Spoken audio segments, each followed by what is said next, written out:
Bueno, muy buenas tardes a todos los asistentes. Sean todos bienvenidos a nuestra sesión número 6 del seminario Desarrollo Urbano y Movilidad Urbana Sostenible, Estrategias, Retos y Oportunidades. El Centro de Estudios de Ingeniería Civil de la Universidad Industrial de Santander, quien organiza y certifica este evento, junto a los coorganizadores, la Asociación Colombiana de Diseñadores Urbanos ACDU, deseamos que disfruten de la conferencia que tenemos preparadas para ustedes el día de hoy. Mi nombre es Carol Sanabria y en esta sesión los estaré acompañando junto a mis colegas Jesús Amaya y Nicolás Telles. En la jornada de hoy estaremos escuchando al ingeniero Germán Arboleda Vélez, quien nos acompañará con la conferencia Vías Urbanas, una ciudad para todos. La dinámica será la siguiente. La sesión estará compuesta por 90 minutos de conferencia y adicionalmente contaremos con 20 minutos en donde se van a abordar las dudas o comentarios que ustedes, la audiencia, tengan por realizar. La dinámica será igual que en las anteriores sesiones. Sus aportes podrán consignarlos en el chat de la sala o si lo prefieren, durante la franja de preguntas pueden levantar su mano y si gustan se les dará el espacio para que enciendan su micrófono o cámara.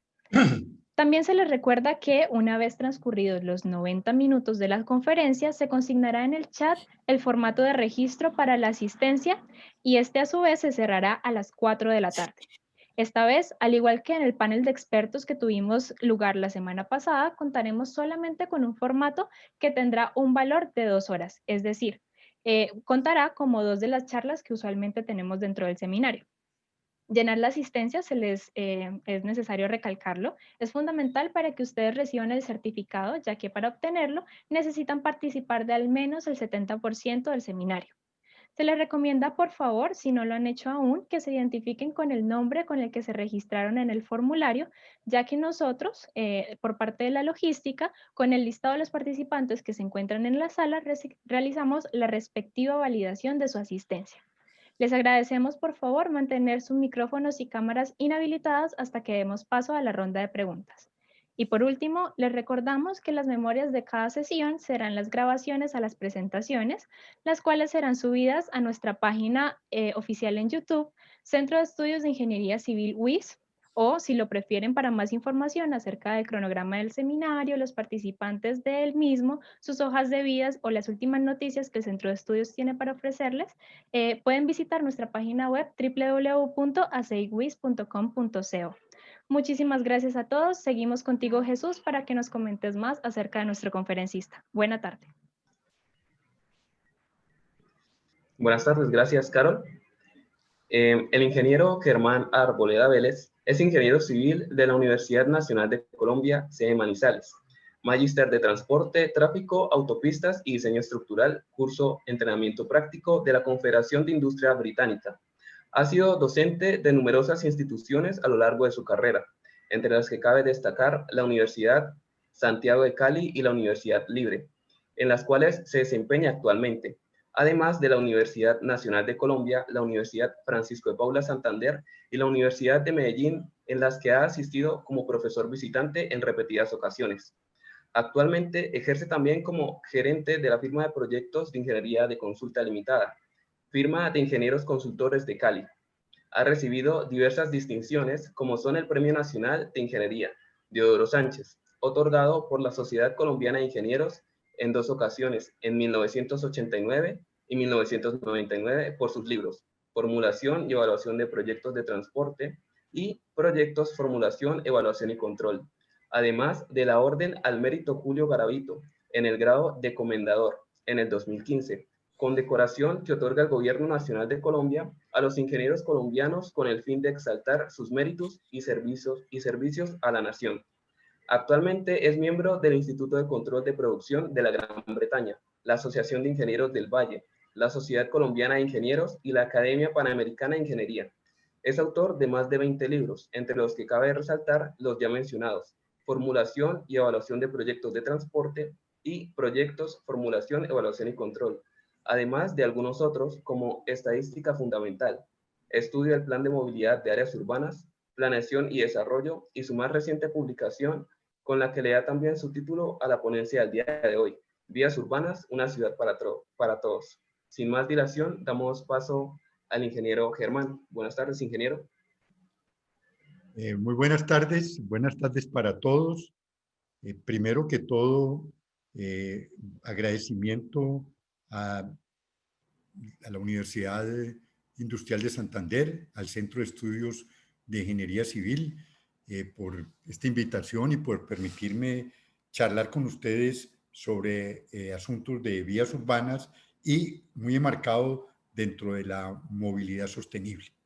Sin más dilación, voy a comenzar mi charla y pues les anticipo un poquito. La charla trata de cubrir todos los temas que están contenidos en el libro que acaban de mencionar, el libro que también se denomina Vías Urbanas, una ciudad para todos. Es un libro que tiene 18 capítulos y voy a tratar de resumir al máximo estos 18 capítulos. Me voy a detener un poquito en los primeros capítulos porque son los que tienen que ver mucho con criterios de diseño, sobre todo. Los otros capítulos sí los miraré de una manera muy simplificada, pero quiero que les quede claro todo lo que tiene que considerar uno cuando entre manos tiene un proyecto urbano y sobre todo cuando ese proyecto urbano está muy asociado con un proyecto vial urbano. Ese es el mensaje que quiero dejar, mis estimados amigos. El mensaje es de que la cosa no es mirar solo una partecita. Vamos a ver que hay 18 cosas que tenemos que considerar cada vez que tengamos un proyecto vial urbano, que en esencia es un proyecto urbano. Voy entonces a compartir la pantalla y para que iniciemos.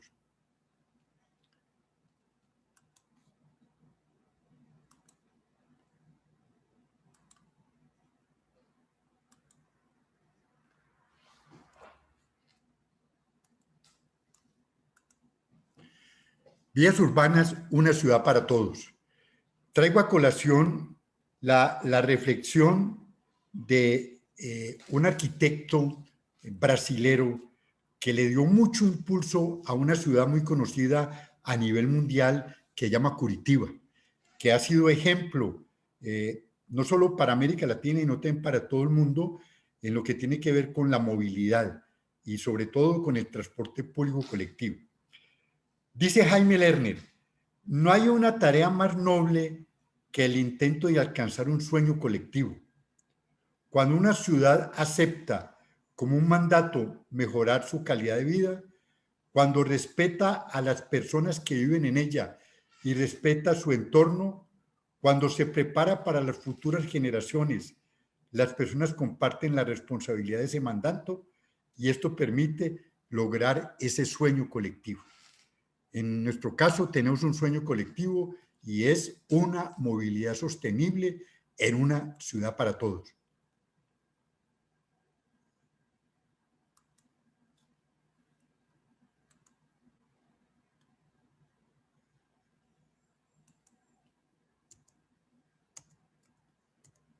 El objetivo de la conferencia fundamentalmente es relacionarles a ustedes todos los elementos, aunque sea en forma global, que debe considerar cualquier proyecto urbano y en particular cualquier proyecto relacionado con una vía urbana.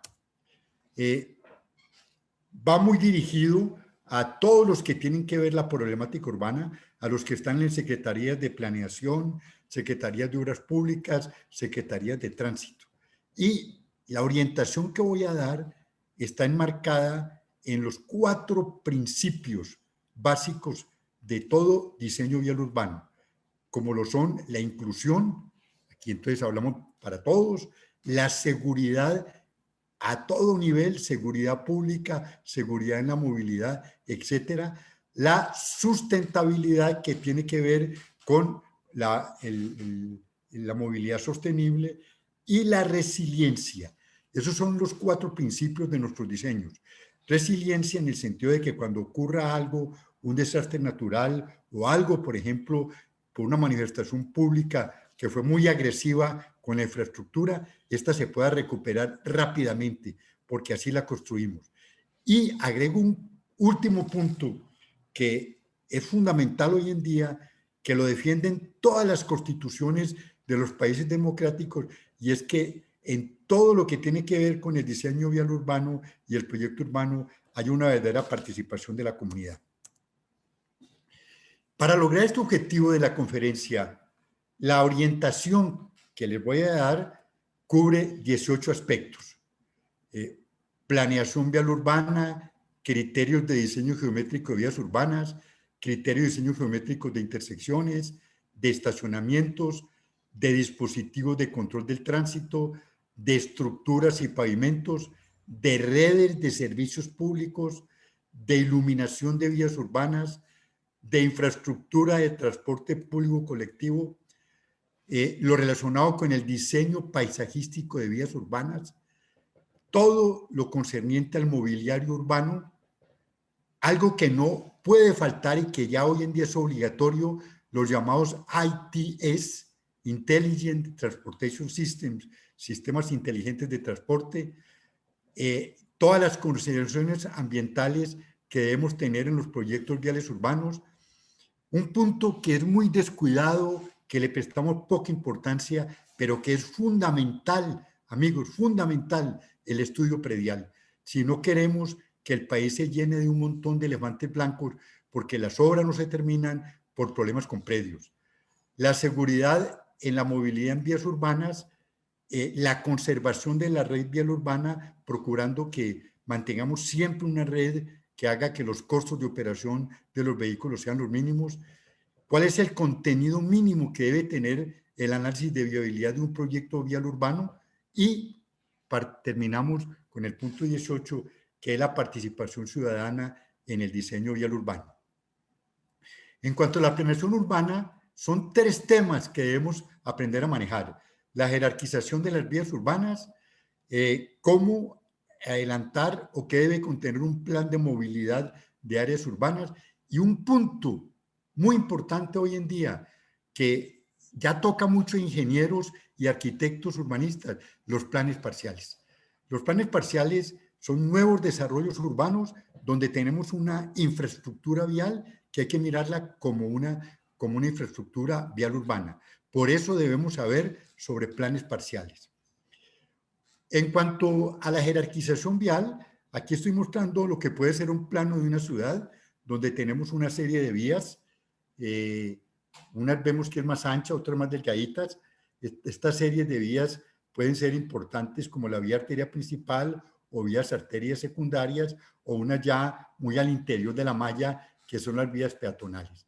Esto nos permite entonces que la malla vial de cualquier municipio, lo tenemos que tener para cualquier municipio de Colombia, de Latinoamérica o del mundo, jerarquizar las mallas y clasificar las vías en vías expresas, o sea, vías que realmente conectan puntos sin ser detenidas en ningún punto, muy llamadas a tener los denominados peajes urbanos, los corredores multimodales como el que tiene Medellín, por ejemplo, el corredor multimodal del río Medellín, el corredor multimodal que tiene Cali, que va a lo largo del corredor férreo que atraviesa la ciudad de Cali, donde podemos tener desde viajes peatonales, en bicicleta, en moto, en vehículos particulares, hasta llegar inclusive a un metro, vías arterias, vías colectoras, vías locales, vías marginales,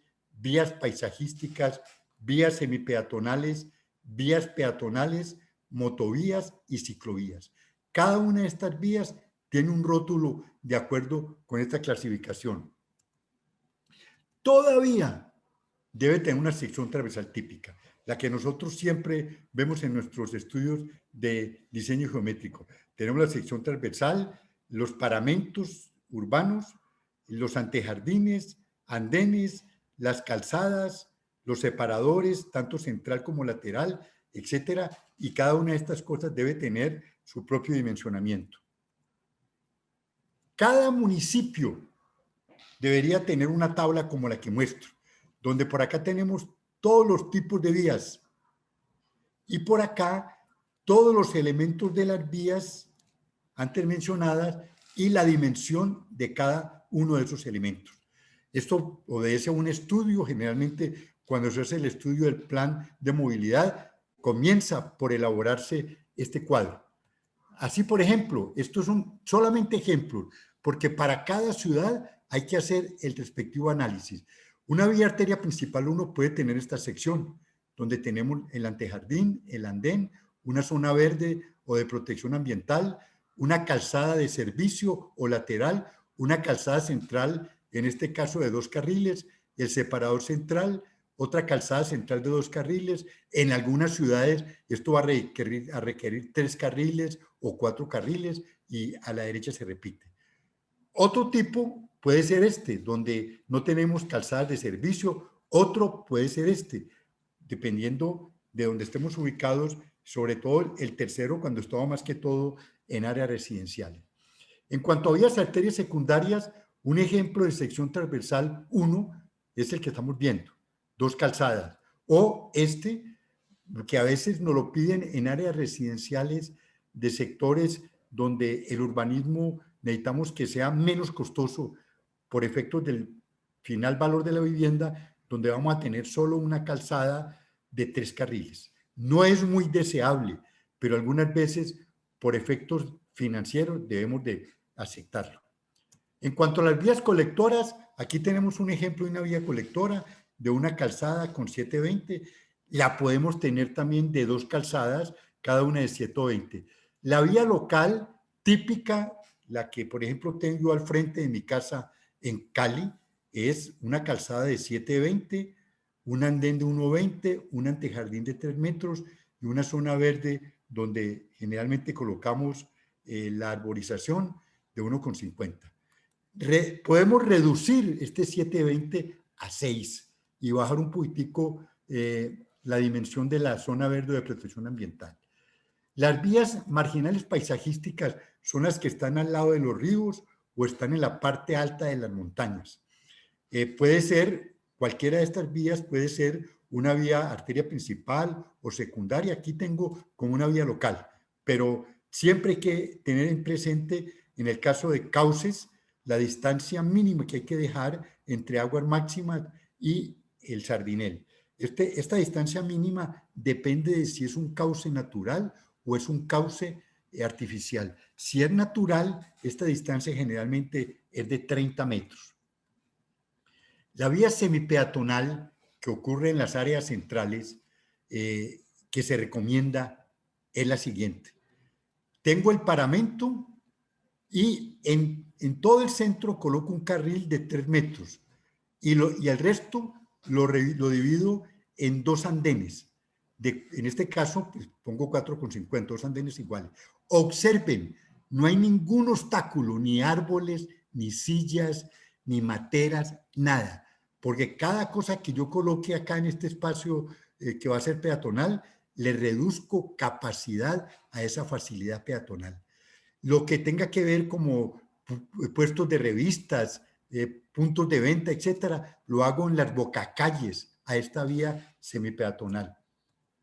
La vía peatonal en barrios residenciales recomendable es una que al lado del paramento tenga zona dura. Nunca zona dura al lado del paramento. ¿Por qué? Porque la gente cree que esto es un antejardín y lo cubre. Mejor zona dura y zona blanda en el centro. Con una dimensión más baja por cuestiones de costos de urbanismo, bajo hasta 3, pero mantengo lo duro al lado del paramento. Y en el área central, todo lo vuelvo peatonal entre paramentos, sin ningún obstáculo, ni sillas, ni árboles, ni postes, ni nada. Inclusive la iluminación la hago adosada a los paramentos. Una motovía o una ciclovía puede ser con un ancho de 1,80 a 2,50 si en un sentido o de 3,50 en ambos sentidos. Ahora pasemos al segundo punto, el plan de movilidad. Debe comprender 2 aspectos, el estudio propiamente dicho del plan de movilidad y la formulación del plan, hasta volverlo un proyecto de acuerdo que va a llegar al Consejo Municipal y el Consejo lo va a volver un acuerdo para que el municipio lo respete y sea algo que no sea fácil de modificar. El estudio del plan de movilidad siempre hay que hacerlo dentro del marco de la normatividad de cada país. En el caso de Colombia, cuando usted vaya a hacer el plan de movilidad de alguna ciudad, tiene que comenzar por revisar la ley 1083 de 2006. Ahí nos dice qué debe contener el plan de movilidad, a qué estrategia debe apuntar, etcétera, y nos da los requerimientos mínimos de ese plan de movilidad. El estudio del plan de movilidad siempre lo hacemos en dos etapas. La etapa 1 es la de diagnóstico, es la de tener un retrato detallado de cómo es el sistema actual de movilidad en el área urbana. Y la etapa 2 ya es el estudio o la definición del plan de movilidad del área que estamos estudiando. La etapa 1 nos obliga a barrer 16 actividades que presento acá en este esquema. Rápidamente, recopilo y estudio toda la información que exista sobre movilidad y sobre la ciudad. Hago unos documentos correspondientes a aspectos generales del área urbana, estudio y análisis de periodos históricos y el transporte, planes y programas de desarrollo en marcha y futuros, cómo la organización administrativa del municipio en materia de movilidad, cómo es la situación financiera del municipio. Actualizamos toda la cartografía, hacemos un estudio socioeconómico, definimos la red vial básica del año base del estudio y hacemos una encuesta de origen y destino. Una encuesta de origen y destino donde vamos a registrar todos los viajes en cualquier modo. Con toda esta información ya puedo empezar a tener modelos de transporte, generalmente los modelos de transporte de los 4 pasos. En paralelo hago un estudio de estacionamiento en el área central y en áreas donde yo detecte que se tiene el estacionamiento, y también un estudio del análisis del sistema actual de valorización, que es muy común en nuestras ciudades, y de algo nuevo que es la plusvalía. Con todo esto, ya entonces defino cómo es el sistema de movilidad hoy en el año base. Ese es mi diagnóstico y procedo a presentar el respectivo informe. La etapa 2 también se desarrolla a través de 16 actividades. Primero, con base en la información de la Oficina de Planeación, defino los parámetros de usos del suelo y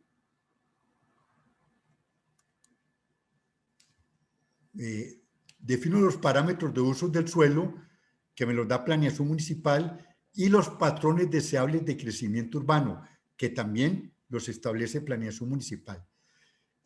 Hago un pronóstico de variables exógenas, variables que tienen que ver con la movilidad, la población, el empleo, la educación, y tengo en cuenta todos los planes y programas futuros. Con toda esta información, pronostico cómo va a ser la demanda de transporte público y privado, entro y defino la red vial que requiero dentro de 5 años, dentro de 10 años y dentro de 15 años, defino unos criterios de diseño que precisamente es de lo que estamos hablando hoy, todo lo que contiene el documento Vías Urbanas, una ciudad para todos, y toda esta red vial la jerarquizo. En paralelo, tengo un análisis de cómo debe ser la conservación o el mantenimiento de una red de movilidad o de cualquier sistema de movilidad, y con toda esta información ya formulo el plan de movilidad. Un plan de movilidad que va a tener proyectos a 5, 10 y 15 años. Defino los costos, veo de dónde va a salir la plata para poder ejecutar esos proyectos, o sea, analizo cuál puede ser la financiación, defino un programa de mejoramiento de la administración de la movilidad para que puedan llevar a cabo todo ese plan de movilidad. Y súper importante, amigos, de cada proyecto debo elaborar un perfil. Más adelante vamos a ver cuál es el contenido mínimo de ese perfil. Debo elaborar un programa de obra de inversiones a 5, 10, 15 años. Tengo que hacer una evaluación del plan, tanto económica como social como ambiental, y por último, entrego el informe que va a llamar Plan de Movilidad, acompañado con todos los perfiles de cada uno de los proyectos. Todo plan de movilidad debe tener políticas, estrategias, objetivos y programas. En el caso de la estrategia hoy en día, la estrategia está totalmente centrada en la llamada pirámide de la movilidad. Esta es la que nos manda para que podamos tener una movilidad inclusiva, sostenible. Primero, tenemos que diseñar todo para los peatones en cualquier estado. Aquí vemos desde personas sanas hasta personas con dificultad en la movilidad. En segunda prioridad, tenemos los ciclistas y patinadores. Tercera prioridad en la movilidad se la damos al transporte público. La cuarta, al transporte de carga, de la carga que distribuye mercancías dentro de la ciudad. Y por último, amigos, por último está el transporte privado, las motos y los vehículos motorizados. Generalmente, el objetivo siempre es que todas las áreas del municipio sean accesibles. Y al final, por lo general, termino con 23 programas y en cada programa tengo los correspondientes proyectos. Programa 1, vías expresas y corredores multimodales. 2, vías arterias principales. 3, vías arterias secundarias. 4, vías colectoras. 5, vías marginales paisajísticas. 6, vías semipeatonales. 7, facilidades peatonales. 8, facilidades para ciclistas y motovías. 9, estacionamientos, tanto en la zona central como en áreas donde veamos que hay congestión por estacionamiento, y en todas las estaciones principales del sistema de transporte público y en los paraderos importantes del sistema de transporte público colectivo. Programa 10, el ordenamiento vial en áreas de galerías o centros de acopio o plazas de mercado. El programa 11, recuperación de vías. Programa 12, pavimentación de vías locales. 13, puentes. 14, mantenimiento de la red vial urbana. Va a haber un proyecto por cada año, o sea, en total 15 proyectos de mantenimiento de la red vial urbana. Mantenimiento y rehabilitación de puentes. 16, intersecciones de todo tipo. 17, reordenamiento de sentidos de circulación. 18, señalización. 19, amoblamiento urbano. 20, educación. 21, sistema de transporte público. 22, sistema de transporte de carga. Y 23, administración de la movilidad. Repito, estos son los programas y en cada programa están los correspondientes proyectos. Y cada proyecto debe tener su propio perfil. El último tema, en cuanto a lo que tiene que ver con planeación, se refiere a que todos los ingenieros viales y arquitectos urbanistas deben conocer muy bien sobre planes parciales y sobre todo la relación que hay entre planes parciales y vías urbanas. Tenemos la ciudad, tenemos la zona de expansión, aquí va a haber unos desarrollos grandes, cada desarrollo va a tener una infraestructura vial urbana, entonces tenemos que conocer sobre vías urbanas.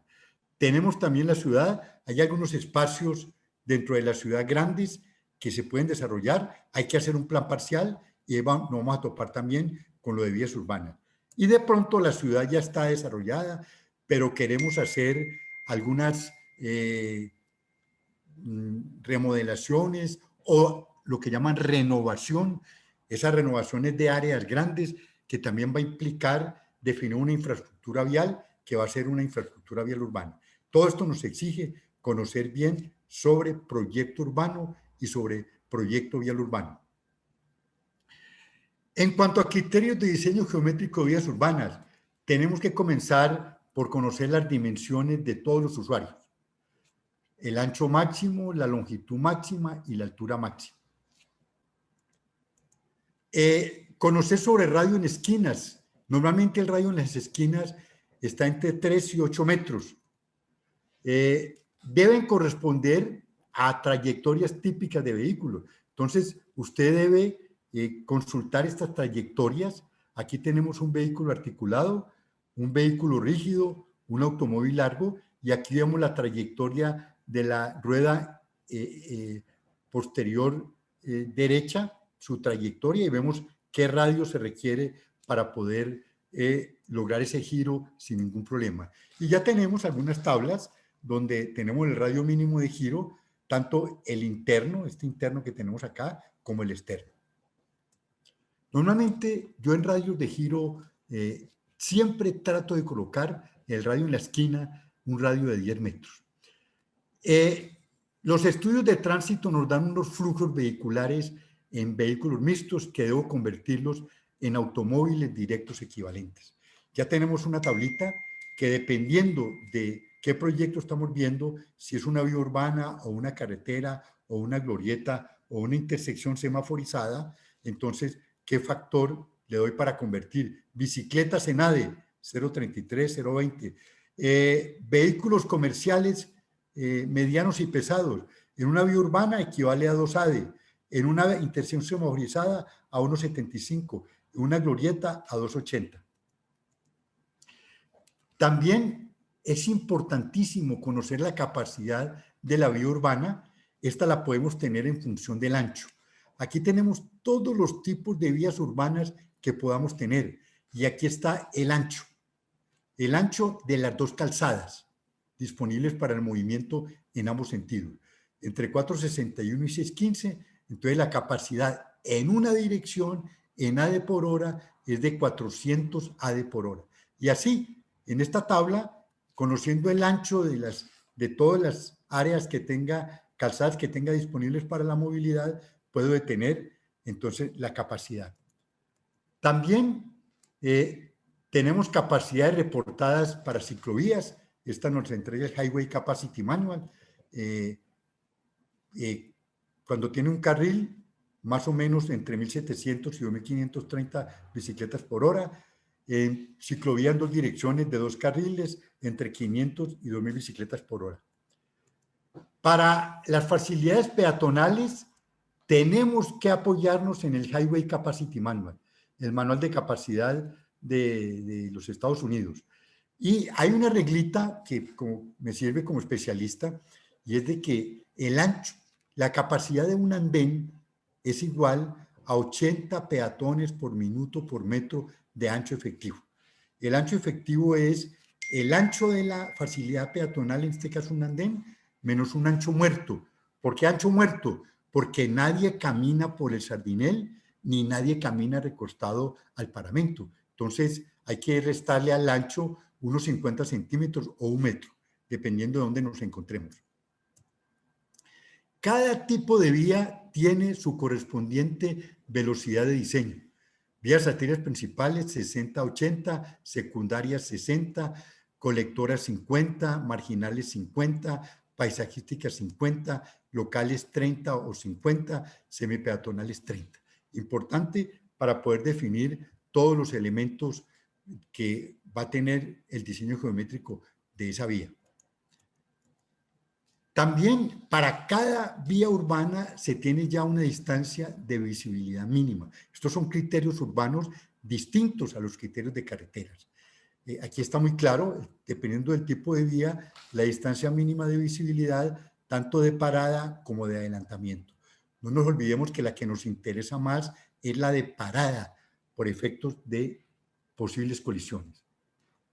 También la pendiente máxima para cada tipo de vía. Para las vías arterias principales, y esto para vías vehiculares y automotores, que no pase de 6%, con una longitud crítica que está establecida acá. Recuerde que la longitud crítica es la que, una vez que yo tomo esta pendiente, a los cuantos metros mi velocidad baja en 25 kilómetros por hora, a los 500. Si tomo el 4%, a los 350. Entonces, tengo que tener en cuenta esta velocidad, esta longitud crítica, porque inmediatamente debo cambiar por una pendiente más suave. Y En vías locales, lo deseable es que la pendiente no pase del 10%. Algunas veces, pues, la topografía no lo permite, pero lo ideal es no pasar del 10%. Y la pendiente mínima por efectos de drenaje que no sea inferior a 0,5%. En el caso de ciclovías, la mínima 0,5, la máxima recomendable 8. En el caso de rampas peatonales, la máxima 5%. También tenemos longitudes mínimas de curvas verticales para cada tipo de vía urbana.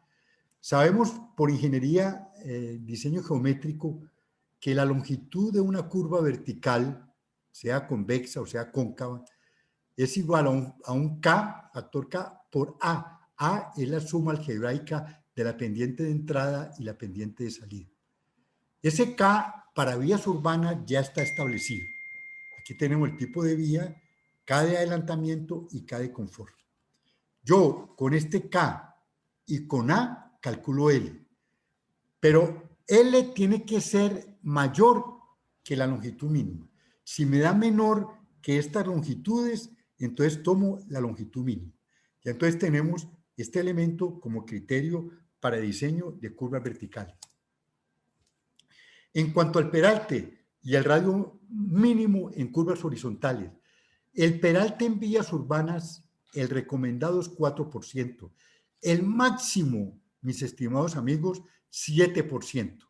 Y hay una expresión en ingeniería de diseño geométrico que dice que la velocidad al cuadrado sobre 127,3 R es igual a S, que es el peralte, más F, que es el factor de fricción lateral. Con esto yo me puedo determinar cuál es el radio mínimo que puede tener una curva horizontal para un peralte máximo del 7%. Por favor, no colocar peraltes de carreteras. Les cuento la historia que ocurrió en Bogotá. Una vez coincidieron en una curva en Bogotá, en una vía urbana, coincidieron un bus escolar de niños de preescolares con un coche cama que llevaba una retroexcavadora. Coincidieron en la curva con un peralte del 12%. Pues, ¿qué pasó? Que la retroexcavadora se deslizó, se volteó, cayó sobre el bus escolar y mató a varios niños. Para prevenir eso es que no permitimos que el peralte en vías urbanas pase del 7%. Y los radios mínimos, si el peralte que pongo es el 7%, dependiendo del tipo de vía, es el que escribo acá. El bombeo no favorable. A veces yo voy en la curva manteniendo bombeo a partir del eje de la vía a lado y lado, hacia el Sardinel. Ese bombeo, si yo lo mantengo así, lo puedo mantener, pero lo debo eliminar si el radio de la curva es menor que, en vías arterias, 1830 metros, en vías semipeatonales, 305. Cuando el radio es menor que estos, debo eliminar ese bombeo no favorable. No son convenientes las entretangencias largas en el caso de vías urbanas. Tenemos también ya un criterio, si son curvas de distinto sentido o curvas del mismo sentido, entonces aquí está la entretangencia mínima. El bombeo mínimo a partir del eje es el 2%, se recomienda valores entre 2,5 a 2% desde el eje de la calzada hacia los costados. Y en el caso de una intersección, donde voy a tener una vía de mayor jerarquía que otra, la vía de menor jerarquía debe respetar a la vía de mayor jerarquía. O sea, yo desarrollo la de mayor jerarquía con el bombeo común y corriente y la secundaria se tiene que someter a esa definición. Lo común es, en nuestros proyectos viales urbanos, tener sardinel tradicional. El sardinel tradicional, cuando es pavimento rígido, es un sardinel sobre la losa, generalmente tiene 15 centímetros de altura, 12 a 15 centímetros de ancho, tiene una serie de U's cada 20 centímetros y varillas longitudinales de 3/8 de pulgada a todo lo largo del sardinero. En el caso de pavimentos flexibles, es común utilizar el denominado sardinel integral, que es un trapecio donde la base tiene 25 a 30 centímetros, la parte superior tiene 12 a 15 centímetros y la altura es de 15 centímetros. Y en él confinamos la carpeta asfáltica y la base granular. También puedo tener sardineles prefabricados, los que hoy utilizamos con mucha frecuencia en nuestras ciudades para ir mucho más rápido. Y aquí en esta lámina muestro distancias mínimas a algunos elementos como postes, como zonas verdes, como andenes, etc.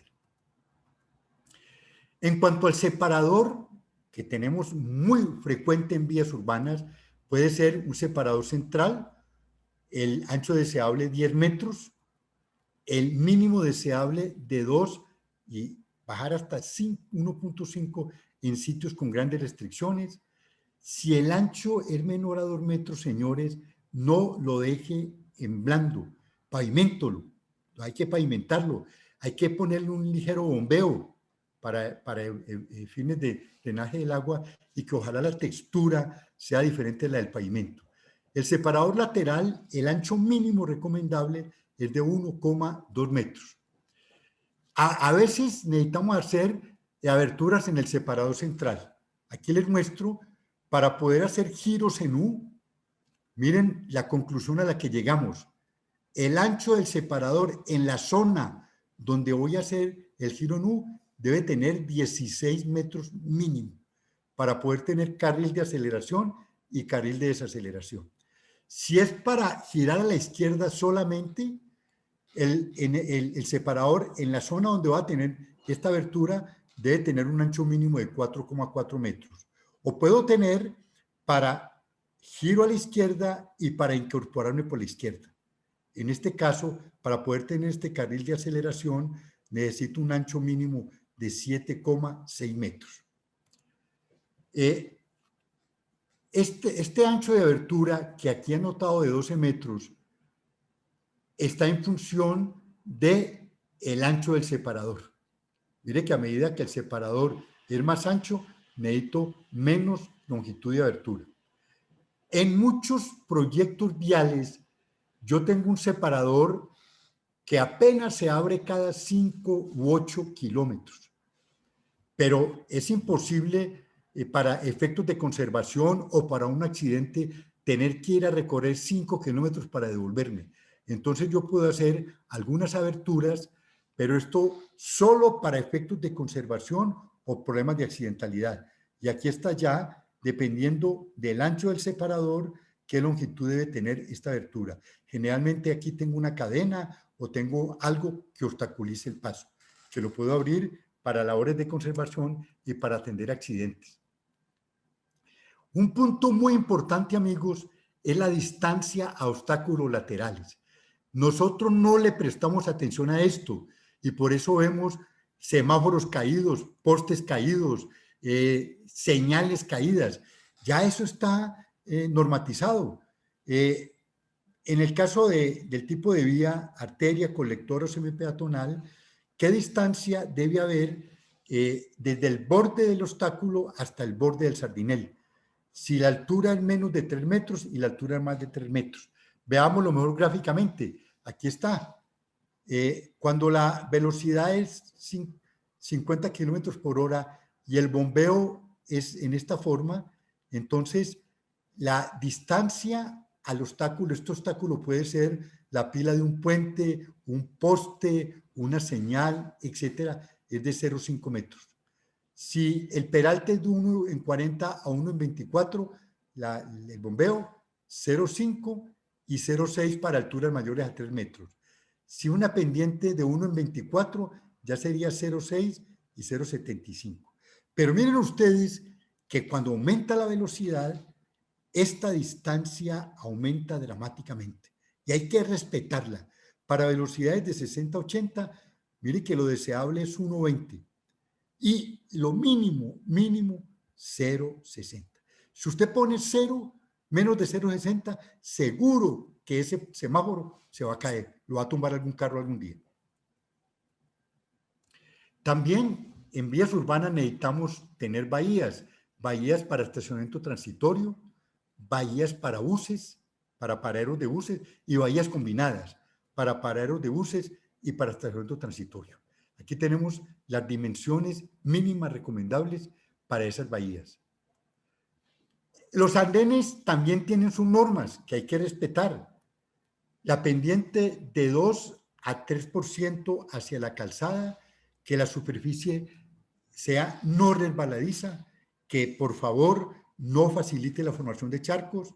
Recordemos la reglita de la capacidad, en el caso de andenes, entre 50 y 80 peatones por minuto, por metro de ancho efectivo. El ancho muerto, o sea, lo que hay que restarle al ancho que yo mida, 1 metro en áreas comerciales, 0,5 metros en otras. El ancho de los andenes en zonas comerciales de poca longitud, 3,5 metros. De áreas centrales, 4,5 metros. Y siempre en las zonas de comerciales debemos distinguir 4 franjas.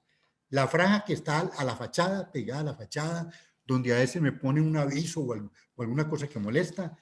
Una franja libre de circulación peatonal. Otra franja donde tengo el mobiliario urbano, las bancas, los postes, las luminarias, las materas, etcétera. Y otra franja de seguridad que por lo general la acompaño de volardos. Las rampas también tienen unos criterios para que su diseño sea adecuado. La pendiente máxima es de 1 en 20, o sea, 5 centímetros por cada metro que se ascienda. Lo deseable son 2 rampas juntas. Esta rampa y la otra rampa juntas superan 0,5 metros y entre ellas hay una zona de descanso. Esa zona de descanso debe tener una longitud mínima de 2 metros. El ancho mínimo de la rampa es de 1,50. Debe tener pasamanos en ambos lados, con que esos pasamanos sean de un diámetro de 40 milímetros y los pasamanos se extienden tanto a la entrada como a la salida. Y también debe tener elementos ya intermedios para evitar que se salga un niño o que una persona se pueda salir de la rampa lateralmente. También otro elemento que usamos en la infraestructura vial urbana son las escaleras. Tenemos que diseñar bien las escaleras, mire, con barandas, y mire que la baranda se extiende, está antes de empezar la escalera y después de terminar la escalera, también con su norma. Y a veces tenemos escaleras colgantes donde mucha gente, si por debajo no tenemos nada, se puede chocar la cabeza contra esta viga de la escalera. Entonces tenemos que colocar elementos para prevenir que la gente pase por debajo de la escalera. Debemos incentivar el uso de ascensores, amigos. Si usted hoy en día usted va a un país como China, sus ciudades están llenas de ascensores. Igual ocurre en muchas ciudades europeas. El ascensor, la norma es que si este es el andén, entonces hay un espacio libre de diámetro 1,50 y aquí está el ascensor. Y aquí están las dimensiones mínimas que debería tener este punto donde está el ascensor. También usar escaleras eléctricas con estas normas. El ancho del escalón, 1 metro. La velocidad normalmente está entre 0,5 metros, que es la óptima, y entre 1 metro por segundo. La capacidad de transporte es muy buena, 9.000 peatones por hora, cuando va a 0,5 metros por segundo. La pendiente recomendable de las escaleras es de 30 o 35 grados. Si el desnivel a superar es mayor a 6 metros, no admitir inclinación de 35 grados. Ahí exigir que sea 30 grados. También podemos tener rampas móviles, que el ancho de la tablilla sea mínimo 1 metro, las velocidades muy similares a las que le damos a las escaleras eléctricas. La capacidad de transporte está ya cuantificada en 9.000 peatones por hora. La pendiente está entre 10, 11 y 12 grados. Lo estándar es que tengamos 10 grados porque vamos a tener mayor va a ser el confort del usuario. También tenemos que conocer sobre normas para puentes peatonales. El ancho mínimo 1,50 entre caras internas de pasamanos. El ancho deseable 2,40. El gálibo horizontal entre el sardinel y la pila que está metida dentro del andén, 1,60 metros. Y el ancho entre la pila y el paramento, que es donde está la zona peatonal libre, de 1,50 metros. La altura mínima de la baranda en el puente peatonal, 1 metro. La altura de pasamanos, 0,90 a 0,90 o 0,60 del nivel del piso. El bordillo lateral que vamos a colocar al lado y lado de 0,15 metros de altura a todo lo largo del puente. El piso del puente, lo recomendable es que sea antideslizante, que tenga una pendiente transversal para efectos de drenaje de agua lluvia del 2%, y en caso de que yo tenga un puente peatonal y adosado al puente peatonal tenga un puente vehicular, tenga una facilidad peatonal, esta debe tener un ancho mínimo de 1,80, y donde termina la altura máxima del puente, ahí comienza a descolgarse ya la escalera para salir de esa parte peatonal del puente vehicular. En puentes peatonales, como el que muestro en la figura, siempre debe haber escaleras y debe haber rampas. Ahora, si yo puedo tener la escalera, pero no puedo tener rampa, por favor, ordenar el ascensor. Eso es lo mejor. Un ascensor no es muy costoso, ya son muy comunes los usos del ascensor, entonces tener el ascensor. Y no olvidar que todas estas facilidades deben permanecer bien iluminadas, pues esta iluminación sobre todo en las horas de la noche. En cuanto a la cicloinfraestructura, hay dos tipos de cicloinfraestructura, amigos. Las llamadas vías ciclistas o vías segregadas y las que son cicloadaptadas, no segregadas o compartidas. En la primera, aquí lo vemos, aquí tenemos una separación física, está la ciclovía y están la ciclovía y la ciclobanda o ciclocarril. Y la que no están segregados, tenemos vehículos y ciclistas compartiendo algunos sectores de la vía. Dentro de esta están la que se denomina banda ciclopreferente, carril ciclopreferente, calle con tránsito calmado, carril bus-bici y circulación a contraflujo. Veamos en detalle cada una. La ciclovía, aquí está, tiene una segregación física con taches, con volardos, a veces es un separador en concreto, y aquí tenemos la facilidad solo para ciclistas. O ciclobanda o ciclocarril, donde tenemos también una separación, pero con marcas que pues, no es muy aconsejable, pero a veces tenemos que hacerlo, pero por acá solo pueden circular las bicicletas. En cambio, en las compartidas tenemos banda ciclopreferente, aquí está el ancho de la vía, decimos, esta es una banda que le ponemos algún color o algo, decimos, por acá pueden ir ciclistas y pueden ir vehículos, pero la preferencia la tienen los ciclistas, por eso se llama ciclo preferente. O carril ciclo preferente. Aquí hay una vía de 3 carriles y el carril de la derecha lo denominamos ciclo preferente y colocamos toda la señalización. Por acá van a ir ciclistas y los ciclistas tienen la preferencia. Calle con tránsito calmado, cuando las tengamos, por ahí podemos colocar circulación de ciclistas para conformar las ciclovías de acuerdo con los estudios de origen y destino de viajes en bicicleta. Muy utilizado en algunas partes del mundo, todavía no en Colombia, pero ya llegaremos, es el el carril bus-bici. Es un carril como el que tenemos ahora en Transmilenio, en el mío en Cali, en el transporte público colectivo que tienen allá en Bucaramanga, etcétera, donde por acá pueden circular los buses y los ciclistas. Obviamente que esto implica que la velocidad de operación de los buses tenga que reducirse. Y circulación en contraflujo, yo tengo una vía donde no hay mucho flujo vehicular, la circulación de esta vía es de sur a norte y puedo destinar una franja para tenerla en contraflujo solo para ciclistas. Obviamente con una buena demarcación y una buena señalización. Hay que incentivar el uso de la bicicleta. Eso es lo que buscamos y lo que nos va a permitir la movilidad sostenible. Mire, ya está demostrado que para distancias entre 0,5 kilómetros y 5 kilómetros, el menor tiempo de viaje se tiene cuando el recorrido se hace en bicicleta. Y es para ese tipo de viajes, mis estimados amigos, que debemos de crear la cicloinfraestructura.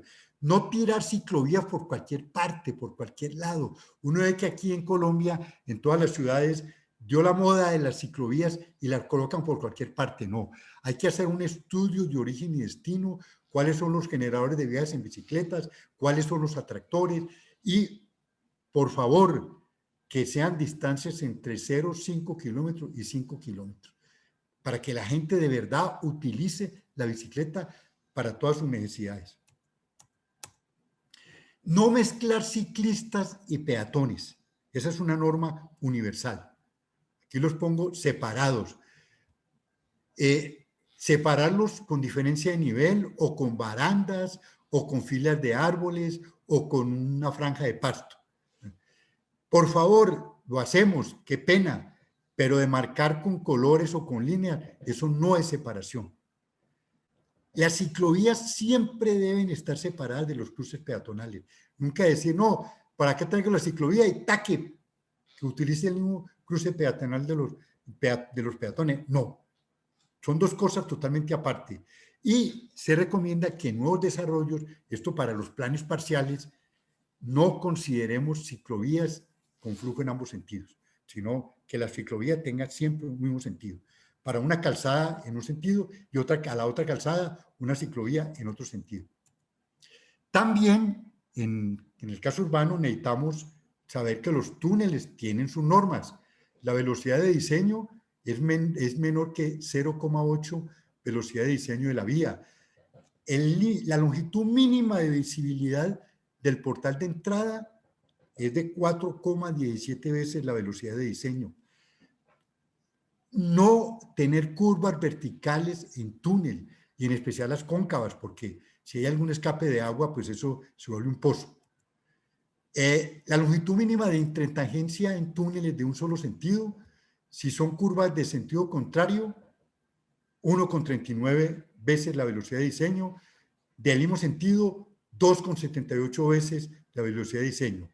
La longitud máxima de entretangencias dentro de un túnel, 16,7 veces la velocidad de diseño. Y la pendiente deseable del túnel es el 2%. A medida que la pendiente aumenta del 2%, se aumenta la carga de gases contaminantes. Por eso es que deseamos que no pase del 2%. La pendiente máxima, si el túnel tiene una longitud menor de 150 metros, 8%. Si está entre 150 y 300 metros, 5%. Si tiene una longitud mayor a 300 metros, 4%. El gáblibo mínimo, por donde pueda transitar algún vehículo, 5,5 metros. El ancho mínimo de andenes en las zonas donde vamos a tener zonas de escape, etcétera, 1,5 metros, pero con barreras para que el peatón esté debidamente protegido.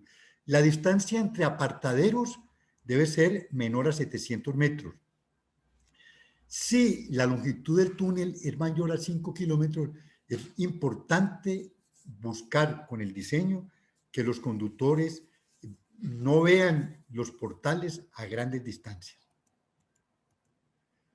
También en vías urbanas, para tráfico calmado, utilizamos los famosos resaltos. Aquí yo tengo un resalto, este resalto es británico, utilizado en Europa. Vemos que la verdad es que es ancho, una longitud de 3,7 metros.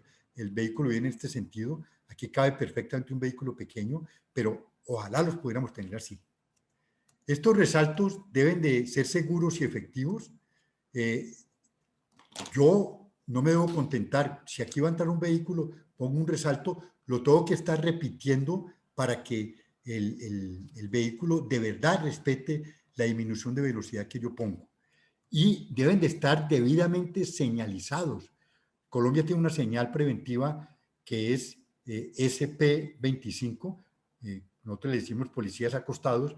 Y un punto importante, la zona donde está el resalto debe estar bien iluminada en las horas nocturnas. Otro aspecto común en nuestras vías urbanas, tener calles ciegas, o sea, calles sin retorno, pero hay que poner elementos para uno poder devolverse. Ya existe. Aquí tenemos 3 ejemplos. Aquí está la calle ciega. Con solo hacer esta geometría, aquí podemos hacer que un vehículo se devuelva, o esta otra forma, o al final una especie de glorieta. Y mire que no necesitamos dimensiones muy grandes. Aquí tenemos las dimensiones, si son solo automóviles o para cualquier tipo de vehículo, tanto de R1 como de R2 como de R3. Otro elemento que debemos conocer en vías urbanas, mis estimados amigos, es el nivel de servicio. Es qué tan confortable es la operación. ¿Estamos en congestión o es muy suave, es muy confortable? Eso lo conocemos cuando yo le doy el nivel de servicio a que está operando cualquier facilidad vial. Tenemos niveles de servicio para vías vehiculares urbanas, para vías peatonales, para zonas de espera, para facilidades para ciclistas. En el caso de vías urbanas, aquí está, lo recomendable es que mi vía opere entre A y D como nivel de servicio. Aquí tenemos en esta lámina cómo está operando la vía en nivel de servicio A, B, C, D, E, F. Ideal que no pase de acá. Si yo estoy llegando acá, comenzar a ver cómo mejoro. Y esto también numéricamente está dado con base en la relación volumen-capacidad. Flujo vehicular que está sobre la vía, sobre la capacidad de la vía, de acuerdo con los elementos que vimos anteriormente. En las vías peatonales también ya tenemos unos calificadores que va de nivel de servicio A hasta nivel de servicio F, dependiendo del espacio vehicular, del espacio peatonal, de 12 metros cuadrados por peatón, nivel de servicio A, hasta 0,6 metros cuadrados por peatón, nivel de servicio F.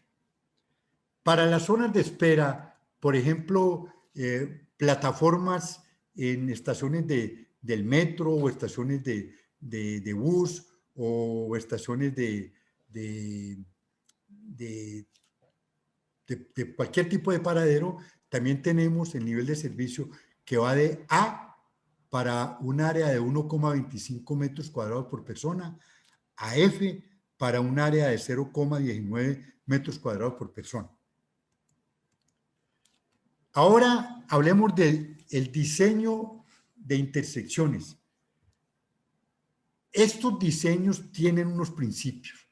Deben ser bien sencillos, bien claros, nada enredado. Deben ser consistentes, es decir, que casi que la misma solución para el mismo problema, tengamos la misma solución a lo largo de toda la ciudad. La visibilidad debe ser óptima. Hay puntos donde podemos ocultar algunos obstáculos y eso me puede dar con problemas de accidentalidad. Y ya hay criterios de visibilidad. Los esquemas deben ser hechos de acuerdo con el estudio de tránsito. Hay que tratar de separar movimientos utilizando islas o cambiando de niveles y ver la mejor forma posible de eliminar puntos de conflicto. Ojalá que las llegadas sean perpendiculares, tener control de puntos de giro, tener zonas de protección para peatones cuando un peatón tiene que cruzar la calzada o una intersección, siempre tener elemento de iluminación en el diseño, siempre considerar también el diseño de la señalización y demarcación de la intersección y buscar acortamiento de las distancias de cruce, que los recorridos, tanto vehiculares como peatonales, sean los mínimos. Cuando yo tengo ya un esquema de propuesta para una intersección, yo puedo analizar su funcionalidad con modelos matemáticos o con algo muy de moda ahora, mis estimados amigos, el urbanismo táctico. Yo voy con elementos provisionales, la solución que yo creo que pueda mejorar la intersección, la coloco con elementos provisionales, taches, conos, cuerdas, etcétera, y la pinto ahí en el terreno y la pongo a operar y veo si funciona o no. Si no funciona, pues la desbarato. Si funciona, pues ya la vuelvo permanente. Eso es lo que hace el urbanismo táctico. En el caso de intersecciones de prioridad por pares, o sea, el paso, debemos conocer muy bien sobre triángulos de visibilidad, sobre carriles de entrada, sobre carriles de salida, sobre carriles de giro a la izquierda, sobre los radios en las esquinas que hablábamos ahora rato, sobre islas y zonas de refugio cuando los peatones tienen que cruzar estas intersecciones. En el caso de intersecciones semaforizadas, debemos de conocer criterios sobre ancho de carril en tramos rectos, ancho de carril en tramos no rectos, carril exclusivo para giro a la izquierda en intersecciones semaforizadas, todos los criterios de zonas peatonales y siempre debemos de hacer un análisis del funcionamiento de esa intersección semaforizada, calcular su capacidad utilizando los métodos que nos entrega la ingeniería de tránsito. En el caso de glorietas, si mi solución puede ser una glorieta, debo hacer un análisis previo. Ese análisis hay equivalencia entre los posibles flujos, sobre todo los que van directos y los que giran a la izquierda. Hay asimetría entre los accesos, porque si todos son igualiticos, pues va a ser difícil. Pero si hay unos que tienen mucho flujo y otros tienen poco flujo, pues de pronto va a ser fácil tener la glorieta. Que ojalá las vías no tienen más sino un solo sentido, son calzadas de un solo sentido, que yo pueda tener un radio interno mínimo de 25 metros de diámetro y externo mínimo de 50 metros, ahí en la zona donde voy a ubicar la glorieta, que ojalá el porcentaje de vehículos pesados sea inferior a 15% y que la zona donde voy a desarrollar la glorieta, su pendiente no sea superior al 3%. Y posibilidad de tener curvas compuestas en las esquinas, en lo que pueda tener los giros a la derecha para entrar y para salir, con radios de 30 y 40 metros. Y ojalá pudiera tener unos diseños que me faciliten ángulos de entrada, ya vamos a ver a qué se refiere, de 60 grados y de salida de 90 grados.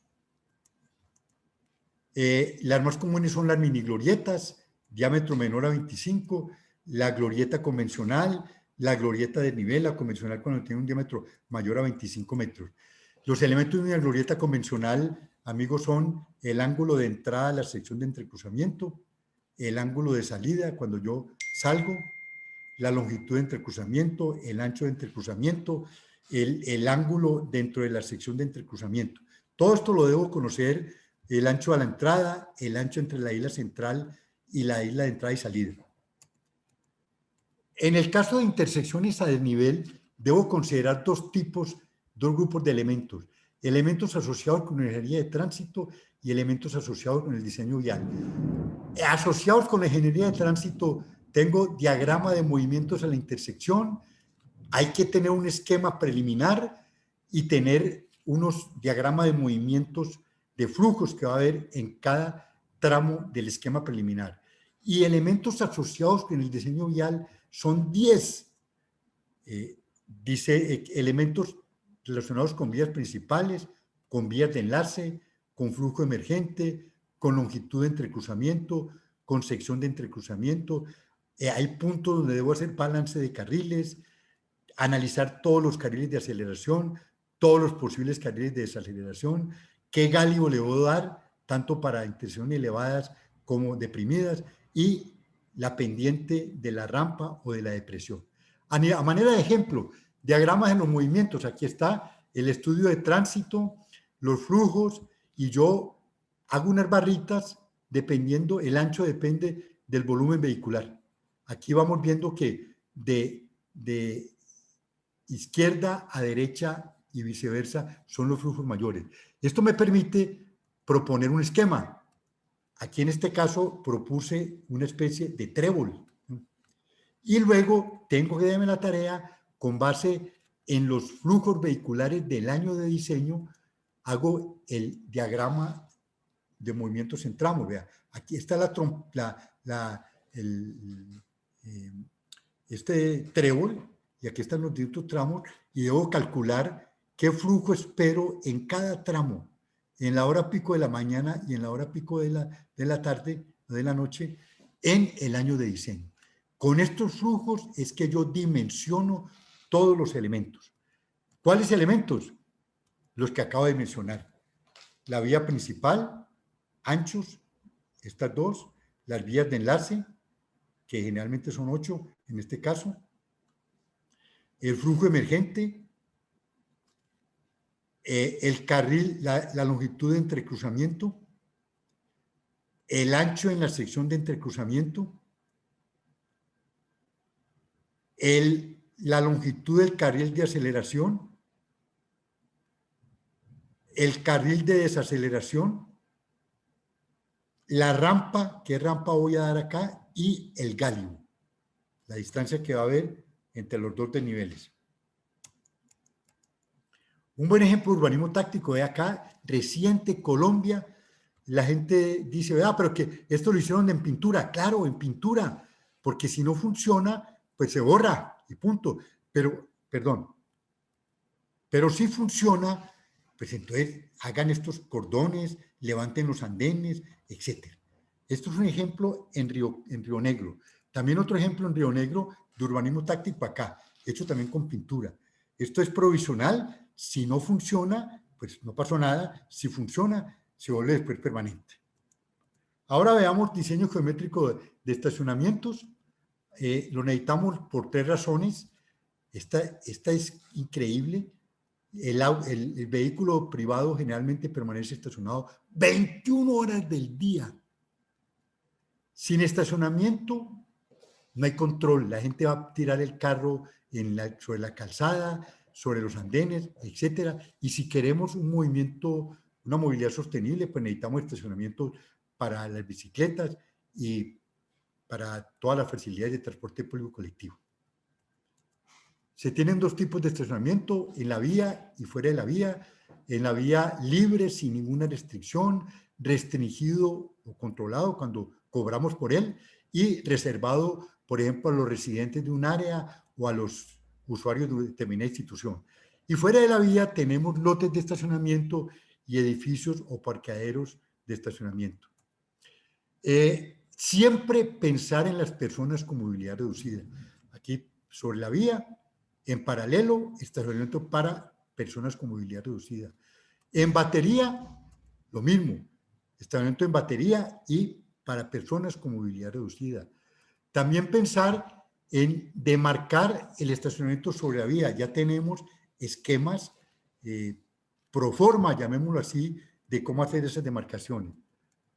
Estacionamiento de bicicletas sobre la vía, ya hay que tenerlo en cuenta si estamos hablando de movilidad sostenible. Aquí tenemos sobre la vía y tenemos estacionamiento para las bicicletas. Aquí tenemos las dimensiones mínimas recomendadas. También podemos tener estacionamiento sobre el andén para las bicicletas. Aquí están los criterios de dimensiones de esos estacionamientos. Soportes para bicicletas, considerar qué tipo de soporte usar, tanto sobre la vía como sobre el andén. Ahí muy común la O invertida o la O invertida estrecha. También podemos tener los soportes sobre el andén en forma paralela, respetando unas dimensiones mínimas. Hay que tener en cuenta en el estacionamiento a las motos y tener estacionamientos. Si estamos diseñando sobre la vía en paralelo, entonces también espacios para las motos. Si es en batería, entonces también para las motos. Y también puedo tener estacionamiento para motos sobre el andén. Y aquí lo tenemos en paralelo y lo tenemos en batería. Estas son motos. Obviamente que hay que respetar un ancho mínimo de andén de 3 metros y unas distancias mínimas a cruces peatonales, etcétera, y una distancia mínima al borde del sardinel. Otro punto importante a tener en cuenta son las zonas de carga y descargue. Esto hay que regularlo muy bien. Los vehículos de reparto no pueden tener más de 8.500 kilogramos de peso. No permitir carga y descarga en vías peatonales y vías de circulación restringida. Debe haber 2 señales verticales SR2 de carga y descargue, tiempo máximo 30 minutos. En zonas peatonales y restringidas debe haber una señal vertical donde se diga nada más, mire, aquí se permite en tal hora que vengan y carguen y descarguen, pero sin marcar zonas. Al terminar hay que limpiar el andén y la calzada. Se prohíbe zonas de carga y descargue en vías arterias principales y secundarias y en las bocacalles a estas vías. En el área central y sobre todo en su sector histórico, prohibir el carga y descargue en horas diurnas. Los vehículos en este caso no pueden pesar más de 3.500 kilogramos, los horarios de 19 horas a las 8 horas y solo en sitios demarcados para el efecto.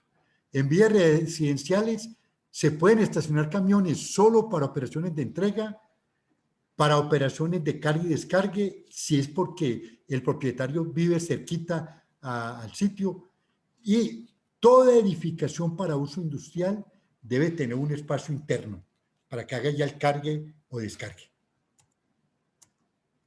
En cuanto a criterios de dispositivos de control del tránsito, necesitamos criterios con respecto a señales preventivas, restrictivas, reglamentarias e informativas, criterios para semáforos, criterios para marcas y letras sobre auxiliares, para dispositivos para protección de obras cuando estamos en etapa de construcción, y también normas para letras y números para señales.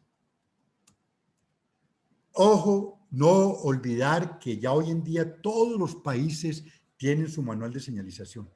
En él nos apoyamos para todo esto que tiene que ver con demarcación y señalización. En cuanto a criterios de diseño de estructuras y pavimentos, utilizar el diseño plástico semiresistente apoyado en el Highway Bridges del 77, en este estándar que es de la AASHTO, considerar todos los tipos de carga, carga muerta, carga viva, carga de impacto, efectos dinámicos de la carga, como la fuerza longitudinal y la fuerza centrífuga, presión del viento, empuje de tierras, esfuerzos durante el montaje, fuerzas térmicas, corrientes de agua, fuerza sísmica. En cuanto a pavimento, tenemos 3 tipos como los más comunes: el pavimento rígido, el pavimento flexible o de concreto asfáltico y los adoquines.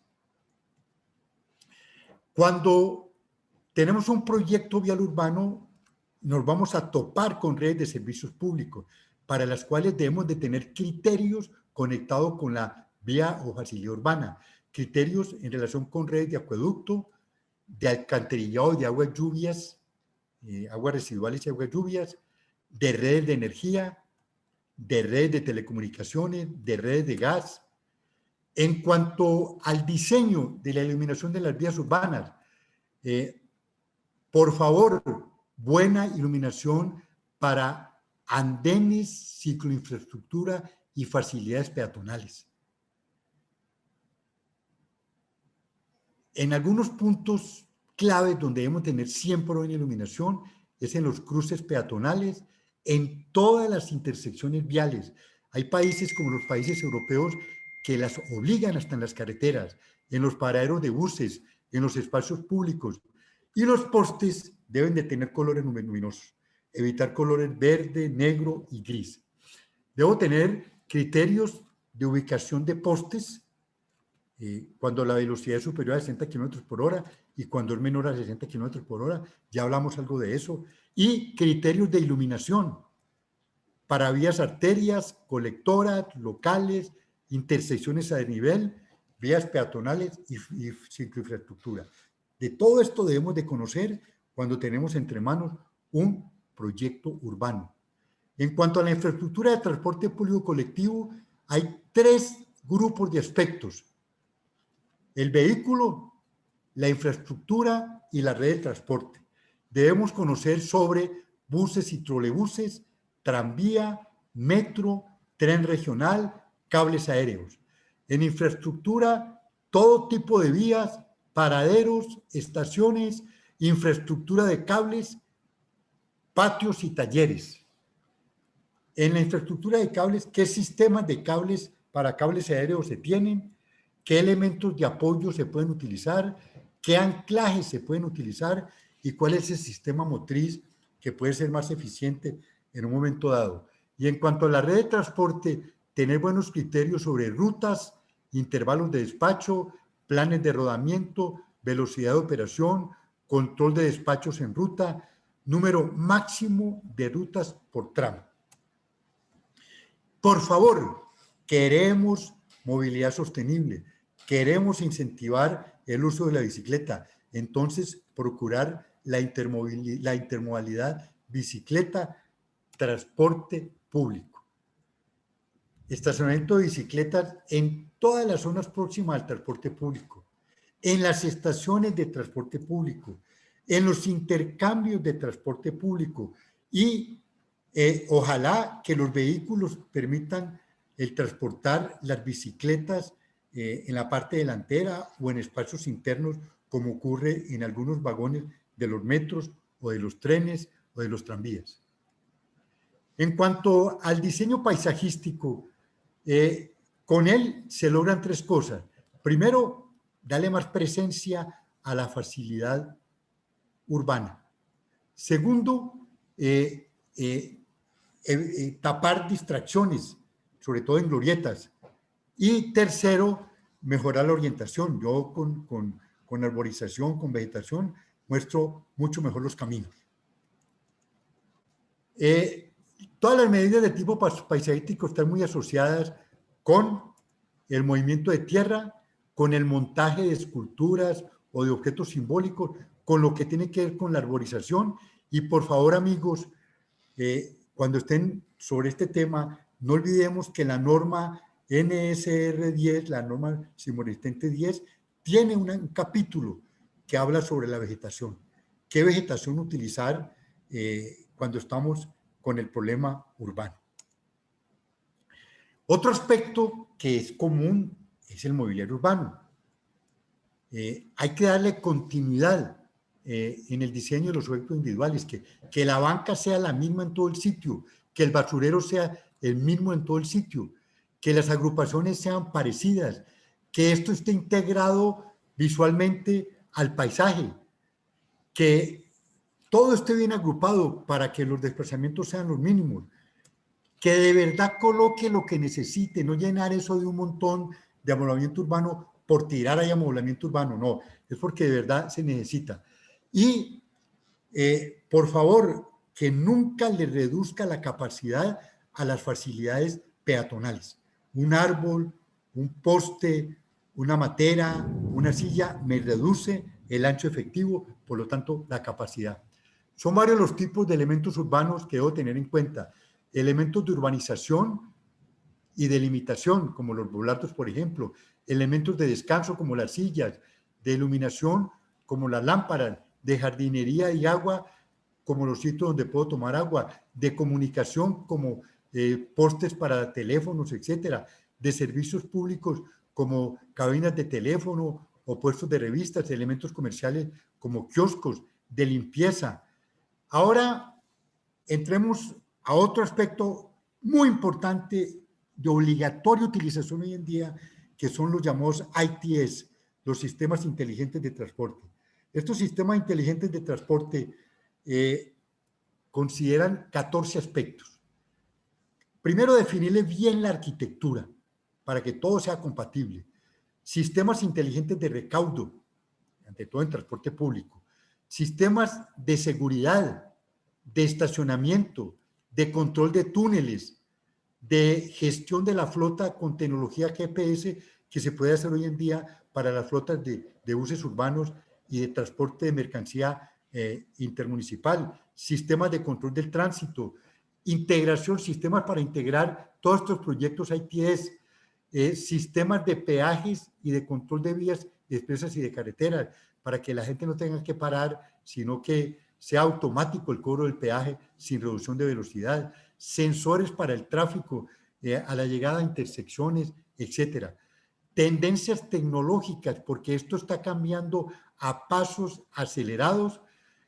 También todo lo que tiene que ver con identificación vehicular y fiscalización, lo que tiene que ver con el famoso RUNT en el caso colombiano, la tecnología a bordo de vehículos para que haya comunicación entre vehículos y comunicación de los vehículos con la infraestructura, sistemas de comunicación para proyectos. Estos son los 14 aspectos que debemos de conocer sobre sistemas inteligentes de transporte. En cuanto a la parte ambiental, debemos de tener en cuenta todo lo de la contaminación del aire y muy en particular el ruido producido por el tráfico vehicular. Esto ya está muy normatizado y está ya muy estandarizado su control, sobre todo a través del uso de barreras. Analizar problemas de vibración, efectos paisajísticos. Yo puedo romper un paisaje bonito con una vía mal diseñada, puedo generar separaciones en barrios con una autopista que yo haga atravesando un barrio, eso es un impacto ambiental negativo. Puedo generar peligro para los peatones, puedo ocupar tierras que de verdad no debería utilizar por su alto valor. También mirar los efectos ambientales temporales durante la construcción. También efectos de contaminación del agua, porque cuando esté operando los vehículos derraman hidrocarburos. Esos hidrocarburos cuando llueve caen a los sumideros y de ahí van a corrientes de agua donde posteriormente se pueden tener bocatomas. Y todos los efectos sobre el medio ambiente social, o sea, sobre nosotros, los seres humanos. Otro aspecto que lo menciono y que es de suma importancia, el estudio predial. Esto hay que tenerle respeto, lo menospreciamos. El estudio predial hace parte de lo que se llama la gestión predial. La gestión predial de todo proyecto urbano y entre ellos el proyecto vial tiene los siguientes pasos. Primero hay que socializar bien el proyecto, cuando ya tengo un anteproyecto, digamos. Hay que hacer un reconocimiento predial para ver afectaciones. Elaborar todas las fichas prediales de las afectaciones. Preparar planos prediales. Hacer el estudio de títulos. Hacer los avalúos comerciales de los predios que hay que adquirir. Y ya proceder a la enajenación voluntaria o expropiación. Estos puntos 2 a 6 son la parte constituyente del estudio predial, que hace parte de la gestión predial. Mi recomendación, amigo, amiga, nunca saque a licitación un proyecto si usted no ha terminado la gestión predial. Fundamental. O si no, continuamos con los elefantes blancos de montones de proyectos urbanos que tenemos en Colombia, tanto urbanos como de carreteras a lo largo de todo el país. En cuanto a la seguridad de la movilidad en vías urbanas, hay dos actividades que deben de mantenerse permanentes para que la accidentalidad sea cero: buscar sitios donde sea común la accidentalidad en áreas urbanas y hacer auditorías de seguridad vial como parte de las auditorías de integrar al proyecto vial urbano, que siempre la auditoría del proyecto vial urbano va a mirar que de verdad se respetaron los principios de inclusión, de seguridad, de sustentabilidad y de resiliencia de que habíamos hablado antes. La auditoría de seguridad vial, por definición, yo traigo aquí una de Australia, es un examen formal de un camino existente o futuro o de un proyecto de tráfico o cualquier proyecto que actúa recíprocamente con los usuarios de la infraestructura vial, independientemente de los puntos de vista del examinador, calificando el potencial de accidentalidad del proyecto y la seguridad de la operación, para tratar de evitar accidentes de tránsito, porque todos los accidentes son inevitables o al menos previsibles. Las auditorías examinan todos los aspectos humanos del entorno urbanístico, socioculturales y económicos. No imponen soluciones, solamente dan recomendaciones de mejoramiento de la solución o de la situación conflictiva que hayamos detectado. Y hay que hacer auditorías desde cuando nace la idea del proyecto urbano, desde la fase de preinversión, en todas las etapas de la fase de inversión y en todas las etapas de la fase operacional. Ya esto está muy normatizado, hay unos pasos muy claros: seleccionar el equipo auditor, recopilar y entregar información, reunión inicial, revisión de documentos, inspecciones en el terreno, redacción del informe de resultados de la auditoría, una reunión final, entrega del informe, revisión de los resultados y recomendación del informe, respuesta que el mandante va a dar a lo que recomendamos, definición de medidas a implementar y la implementación de las medidas. Y aquí tenemos quién es el responsable de cada una de estas cosas. Otro aspecto que debemos de considerar es lo de la conservación de la red vial urbana. Y tenemos que tener en cuenta 3 grupos de labores: conservación de estructuras, de elementos de control del tránsito y de embellecimiento y ornato de las vías. ¿Qué estructuras debemos de conservar? Los pavimentos, los andenes y sardineles, los sumideros y todo el sistema de drenaje, los puentes, las rampas, los bus culvert, los ascensores, las escaleras. Mire que todo esto no es que lo hagamos y lo dejamos ahí tirado. Hay que hacerle mantenimiento y tener estándares de mantenimiento. Los taludes.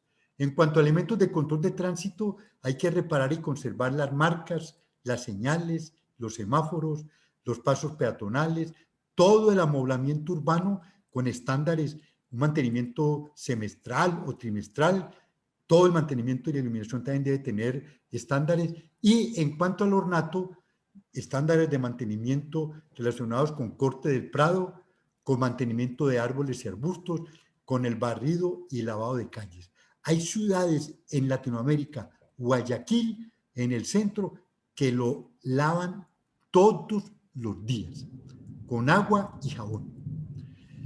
El estudio de viabilidad de un proyecto vial debe contener como mínimo los siguientes aspectos: un estudio de demanda, que es un estudio de transporte, un estudio de movilidad, los aspectos técnicos de ese proyecto vial, todos los planos de diseño geométrico, diseño de intersecciones, de redes, etcétera, aspectos organizacionales para llevar a cabo el proyecto, el programa para la ejecución de ese proyecto vial, cuánto valen las inversiones en ese proyecto totalmente discriminadas, cuánto cuesta operar durante 15 o 20 años esa facilidad vial, cómo se puede financiar ese proyecto vial urbano, proyecciones financieras como flujo de caja, sobre todo, que va a tener durante la fase de inversión y durante la fase operacional, cada uno de los 15 o 20 años, ese proyecto vial urbano, una evaluación financiera, una evaluación económica y social, una evaluación ambiental y conclusiones y recomendaciones. Ese es el contenido mínimo. Y este contenido es el que deben de tener los perfiles de los proyectos de los 23 programas de que hablé al comienzo. Y para terminar, la participación ciudadana en el diseño vial urbano debe ser en 6 etapas. Desde la conceptualización, luego en el diagnóstico, en la planeación, en el diseño, en la implementación, en el monitoreo y la evaluación. Y el proceso participativo debe ser efectivo. O sea, cada vez que yo voy a tener un proceso, debo tener claro es el proceso alrededor de qué problema, ¿Qué actores debo convocar? Definir bien los objetivos de ese encuentro, planear bien, hacer un programa del proceso participativo y realizar el proceso participativo. Y luego incorporar los resultados al proyecto y ojalá comunicar a quienes participaron la incorporación de esas recomendaciones. Y para esta participación tenemos herramientas. Hay herramientas de escucha y valoración y hay herramientas de involucramiento, de que venga, pongámonos el overol y trabajemos juntos. Herramientas de escucha y valoración, tenemos mesas de trabajo, ya esto está muy explicado cómo funciona, encuestas y entrevistas, y algo ya muy desarrollado que son los grupos focales. Interesante aprender a manejar grupos focales. Y la observación participante, ir y vivir un tiempo allá el problema y luego entrar en comunicación con la comunidad. Y herramientas de involucramiento, diseño participativo, convocamos a expertos, especialistas, a que en reuniones ayuden a mirar cómo resolver problemas. El presupuesto participativo es otra forma.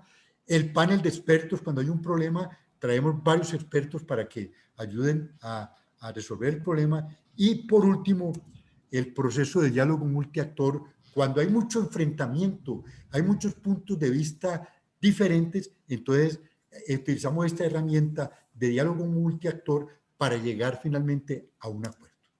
Y señores, en conclusión, ya se debe avanzar en el logro de una ciudad para todos. Ya tenemos todos los elementos. No nos pueden perdonar que no lo hagamos y pensar siempre en movilidad para todos, manteniendo la pirámide de la movilidad. Arriba los peatones y en la parte de abajo el transporte privado. Eso es todo, mis estimados amigos. Muchas gracias.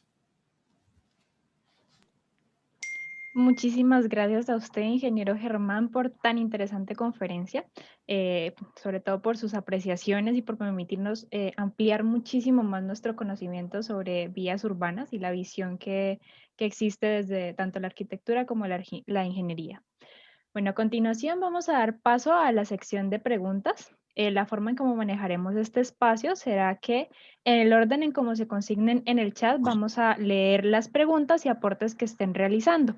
Recuerden también que si lo desean pueden levantar su mano para realizar directamente la intervención y nosotros les solicitaremos que active el micrófono y si así lo desea también su cámara. También antes de comenzar, queremos recordarles que ya en el chat se encuentra disponible el Forms de la asistencia para nuestra sesión del día de hoy. Bueno, ya tenemos una pregunta de Cristian Díaz Martínez. Nos dice que, buenas tardes, cordial saludo a todas las personas desde la Escuela de Transporte y Vías de Tunja. Agradezco el espacio al CEIC y al ingeniero Germán por tan completa presentación. Deseo realizar 3 preguntas. ¿Cuál es el documento técnico para los niveles de servicio mostrados para los peatones? Y si desde su experiencia considera que debería adecuarse un documento específico a nuestro país. Vamos en orden de las preguntas, entonces si quiere comenzamos, ingeniero. La respuesta es muy simple, es el Highway Capacity Manual. Es todo lo que tenemos. La verdad que eso responde a una investigación muy larga, profunda y costosa.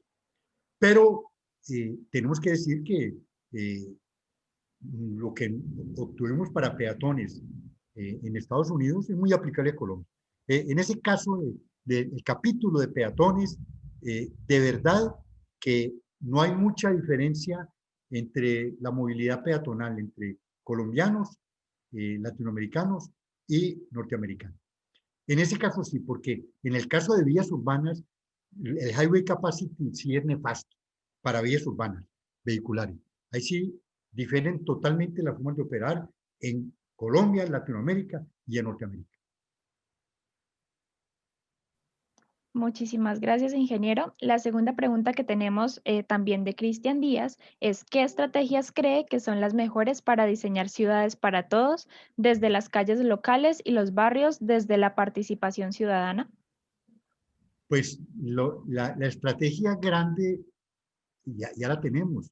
La ley 1083 de planes de movilidad obligan a una movilidad sostenible y obligan a la pirámide de la movilidad. Entonces, desde la formulación de los planes de movilidad que por ley debe tener cada municipio en Colombia, debemos de comenzar ya a aplicar todos estos criterios de los 18 capítulos que acabo de sintetizar hasta donde más pude. Ya tenemos que comenzar a aplicar todo eso, aplicarlo. El camino es largo, la batalla es dura, amigos, dura, pero hay que arrancarla. Pero ya tenemos los elementos. Afortunadamente, la estrategia mayor es decir, estoy aplicando la ley colombiana. Y ya tenemos, como les decía, los criterios muy bien definidos y además propendemos por una movilidad sostenible, porque firmamos Colombia en las Naciones Unidas los objetivos del desarrollo sostenible. Y así como Colombia está trabajando por eso, lo están haciendo los 120 y tantos países del mundo que firmaron esos objetivos, que firmaron ese documento. Muchas gracias, ingeniero. Nuestra última pregunta de Cristian es, desde su experiencia, ¿cuál considera que son las mejores alternativas para distribuir de mejor forma el espacio de las vías, donde hay o no hay control, no hay control de estacionamiento en vía pública? Pues, a ver, no, es que ahora tenemos que tener, primero, todo bien definido, dónde se puede estacionar, dónde no se permite estacionar. Segundo, donde se permite estacionar, debemos de tener todo bien demarcado. Y los espacios para las bicicletas, los espacios para las motos, los espacios para las personas con movilidad reducida, los espacios para los automóviles, para los vehículos motorizados. Tenemos que regularlo, de lo contrario mantendremos el desorden y la congestión que vive en la mayoría de nuestras ciudades colombianas. ¿Sí? Esa sería mi respuesta. Bueno, ingeniero, muchísimas gracias. Creo que no tenemos más preguntas en el chat. Entonces, damos por finalizada nuestra sesión. Muchísimas gracias a todos y les recordamos que en el chat se encuentra el enlace para llenar la asistencia. Seguimos contigo, Nicolás, para realizar el cierre de nuestra sesión. Bueno, primero que todo, agradecer al ingeniero Germán Arboleda por haber compartido su tiempo con nosotros en esta tarde, por una presentación tan completa que nos permite profundizar mucho más en todo el tema general del desarrollo de vías urbanas, que pues como pudimos ver se tocó casi todo, o si no todos los aspectos involucrados de una manera general. También queremos agradecer a los asistentes del día de hoy por haber permanecido durante toda la jornada con nosotros. Recordarles que por favor llenen el formulario de asistencia que se encuentra en el chat, ya que para la certificación se requiere mínimo el 70% de asistencia. Como esta fue una conferencia de 2 horas, cabe recalcar que la asistencia de hoy valdrá por 2, igual que sucede con los paneles. Además, queremos agradecer a la Asociación Colombiana de Diseñadores Urbanos, a la ACDU, como coorganizadores de este evento. Los invitamos también a participar de la siguiente sesión que se llevará a cabo el miércoles de 2 a 4 p.m., donde se realizarán las presentaciones de lineamientos y consejos para intervenciones cotidianas y permanentes de la movilidad urbana sostenible y el rol de las percepciones en la calidad del servicio peatonal, estudio de caso de Bogotá, a cargo del arquitecto Carlos Ernesto Laverde López y el ingeniero José Agustín Vallejo Borda, respectivamente. Por último, vamos a compartirles un video para el cierre y nos veremos entonces el miércoles. Que tengan una feliz tarde.